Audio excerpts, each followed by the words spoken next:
Այսօր, երբ հայկական հեռուստասերիալները ձեռք են բերում ավելի մեծ հանրաճանաչություն և ազդում են հանրային քննարկումների ընթացքի վրա, հանդիսատեսը հաճախ է մոռանում, որ կադրի այն կողմում կանգնած է ոչ թե կերպարը, այլ մարդը, մարդն իր զգացմունքներով, պատասխանատվությամբ և դժվար աշխատանքով։ Այդպիսի նվիրվածությամբ է աշխատում նաև երիտասարդ դերասանուհի Էմմա Մկրտչյանն, ով այս փուլում նկարահանվում է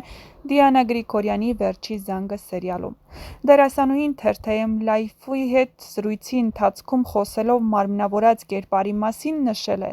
«Մարմնավորում եմ Լիլիթի կերպարն ու շատերը նույնիսկ ասոցացնում են ինձ կերպարի հետ, մտածում են կյանքում էլ եմ այդպիսին, չգիտեմ դրանից ուրախանամ, թե տխրեմ, ամեն դեպքում եթե հավատում են խաղին, ուրեմն ինձ մոտ ինչ-որ չափով ստացվել է կերտել կերպարը։ Իսկ դա չէր լինի, եթե չսիրեի իմ մասնագիտությունը», անկեղծորեն պատմել է Էմման։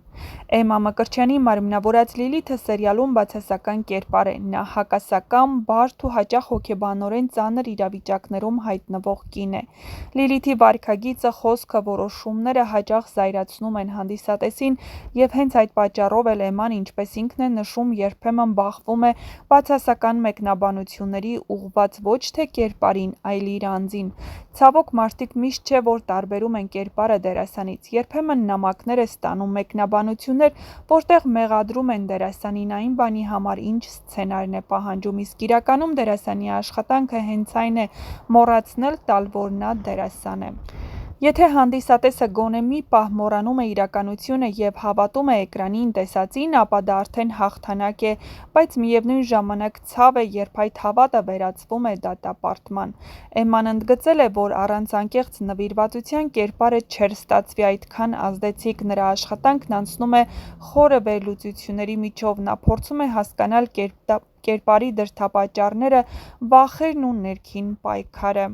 Դերասանուհին չի էլ փորձում մարդարացնել Լիլիթին, բայց փորձում է հասկանալ նրան։ Ոչ մի կերպար 100% լավ կամ վատ չէ, մարդիկ բարդ են, նրանք ունեն պատճառներ լինել այնպիսին, ինչպիսին են, և երբ փորձում ես մոտենալ կերպարին ոչ թե դատելով, այլ ըմբռնելով, սկսում ես սիրել նրան, նույնիսկ ցավել նրա համար։ Այսպիսին են բացասական կերպարներ մարմնավորող դերասանները խոսում իրենց կերպարների մասին։ Դերասանուհու խոսքից պարզ է դառնում, որ Էմման ապրում է իր դերով, նա աշխատում է հոգեբանական բարդության, դիալոգների խորության, դեմքի միմիկայի և շարժումների վրա, ստեղծելով կերպար, որը կհուզի, կստիպի մտածել և ամենակարևորը հավատալ։ Այսօր, երբ դերասանները հաճախ դառնում են հանրային թիրախ կերպարային ընկալումների պատճառով, շատ կարևոր է հիշեցնել, որ դերասանն իր գործն է անում, նա ստեղծում է կերպար սցենարի պահանջով, ռեժիսորի ուղղորդմամբ ու իր պրոֆեսիոնալ մոտեցմամբ։ Էմմա Մկրտչյանն իր երիտասարդ տարիքին չնայելով արդեն հասցրել է ցույց տալ, որ ունակ է կերտելու հոգեբանորեն բարդ կանանց կերպարներ, պահպանելով հավասարակշռություն էկրանին և խորություն դերակատարմանը։ «Վերջին զանգը» սերիալում նրա դերը շարունակ զարգանում է, բացահայտելով Լիլիթի անցյալի շերտերը, ներքին կռիվները և փորձերը հասկանալ իր տեղը կյանքում, իսկ Էմման շարունակում է հավատարիմ մնալ իր սկզբունքին՝ ամեն կադրում լինել հավաստի, իրական ու կենդանի։ Հենց այդ հավատարմությունն է պատճառը, որ կերպարը դառնում է հիշվող, և հենց այդ նույն պատճառով է, որ նա արժանի է ոչ թե քննադատության, այլ հարգանքի։ Դերասանուհին զրուցել է Թերթեյմ Լայֆի հետ, որը մեծ սիրով ներկայացնում ենք ձեր ուշադրությանը։ Ընտրեցի դերասանուհու մասնագիտությունը, քանի որ այլ երազանք պարզապես չունեի։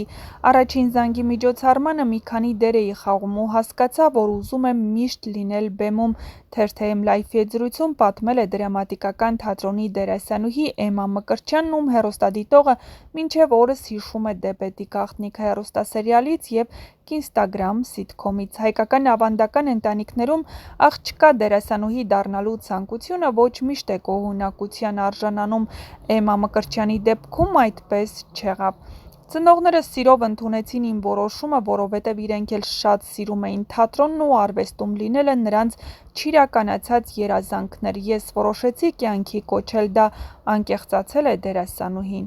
Էմմա Մկրտչյանը սովորել է Երևանի թատրոնի և կինոյի պետական ինստիտուտում, ռեժիսոր Արմեն Խանդիկյանի արվեստանոցում։ Քանի որ Արմեն Խանդիկյանի արվեստանոցում էի սովորում, դերասանի վարպետության դասերը հիմնականում թատրոնում էին լինում, ծանոթ էի բոլոր ներկայացումներին, խաղացանքն անգիր գիտեի։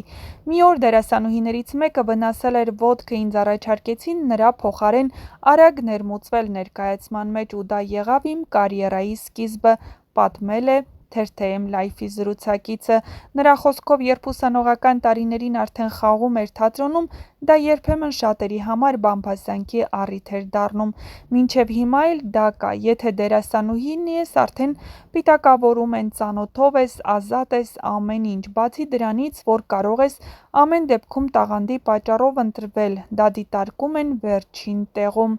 Էմմա Մկրտչյանի խոսքով, հեռուստադիտողը մինչև հիմա իրեն հիշում է «Դեբեդի գաղտնիք» հեռուստասերիալից և «Կինստագրամ» սիթքոմից։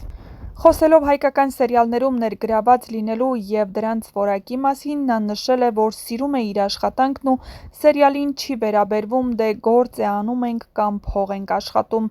Ամեն դեպքում քո դեմքն է երևում, չպետք է լինես վատը, փորձում եմ լինել հավաստի ու փոխանցել հեռուստադիտողին կերպարիս էմոցիաները, ասում է դերասանուհին, ով այս փուլում նկարահանվում է «Վերջին զանգը» հեռուստասերիալում։ Նշենք, որ դերասանուհին հասցրել է նկարահանվել նաև կրիմինալ ժանրում, խաղացել է «Սուրբը 2» սերիալում։ Շատ հաճելի համագործակցություն էր «Սուրբը 2» նախագծի հետ։ Առաջին անգամ էի կրիմինալ ժանրում աշխատում, շատ սիրեցի թե կերպարային գիծը, թե ստեղծագործական մթնոլորտը։ Մալենան իմ առաջին ռիսկային դերն էր, որի շուրջ երկար մտածել ու տրամադրվել եմ, պատմել է դերասանուհին։